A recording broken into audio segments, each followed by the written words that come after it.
কিছুদিন আগে আমি একটা ভিডিও পোস্ট করেছিলাম, সেখানে আমি বলেছিলাম যে আমি তোমাকে ছাড়া বাঁচবো না। এই ডায়লগটি মারাত্মক আবেগী ডায়লগ, বিষাক্ত এবং লজ্জাজনক। কেন বলেছিলাম বিস্তারিত বলছি। দেখো, আমি তোমাকে ছাড়া বাঁচবো না এই ডায়লগটি কে কখন কাকে দেয়? এই ডায়লগটি বেশিরভাগ ক্ষেত্রে উঠতি বয়সের কিশোর কিশোরী, যুবক যুবতী তার ভালো লাগার মানুষকে দিয়ে থাকে। কেন দেয়? প্রথম কারণ হচ্ছে কেউ তার ভালো লাগার মানুষটাকে ইমপ্রেস করার জন্য এই ডায়লগটি দিয়ে থাকে। অনেকে মিথ্যা মিথ্যা বা এমনি অভিনয় করেও দিয়ে থাকে তার ভালোবাসার মানুষটিকে এই ডায়লগ, তার ভালোবাসার মানুষের কাছ থেকে এক্সট্রা কিছু। দেখো, আমার একজন বন্ধু ছিল, ওর নাম বলছি না, ও আবার আমাকে মারবে। হ্যাঁ, তা ও যদি ভিডিওটা দেখে ও নিজেই বুঝে নেবে আসলে।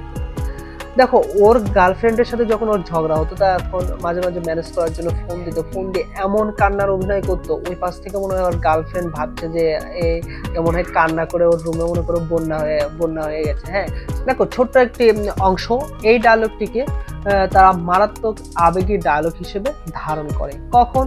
যখন কেউ কাউকে তার ভালোবাসার বা ভালো লাগার মানুষটাকে নিয়ে আলাদা একটা স্বপ্নের রাজ্য তৈরি করে মনের মধ্যে, আলাদা একটা কল্পনার রাজ্য তৈরি করে তার মনে, ঠিক তখন তার মনে এই যে আমি তোমাকে ছাড়া বাঁচবো না এই ডায়লগটি ধারণ করে সে মারাত্মক আবেগের জায়গা থেকে।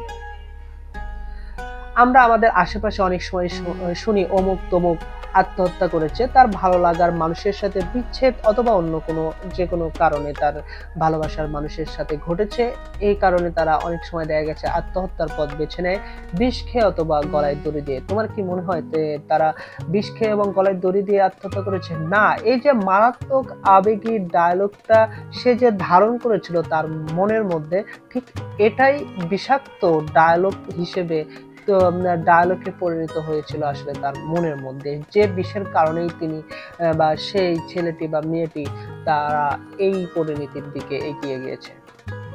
৩ নাম্বার যেটা আমি বলেছিলাম যে এটা একটু লজ্জাজনক ডায়ালগ।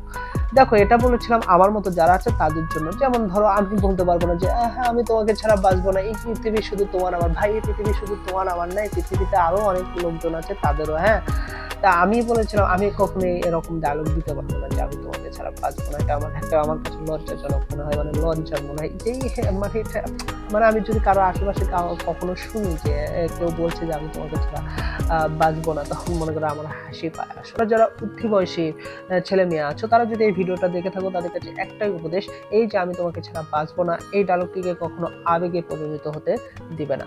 কেননা দেখো, স্বপ্ন ঘুম ভেঙে গেলে কিন্তু স্বপ্নের কোনো স্বপ্নও শেষ হয়ে যায়। আবার কল্পনার রাজ্য থেকে তুমি যদি বেরিয়ে আসো তাহলে ওই কল্পনার আর অস্তিত্ব থাকে না।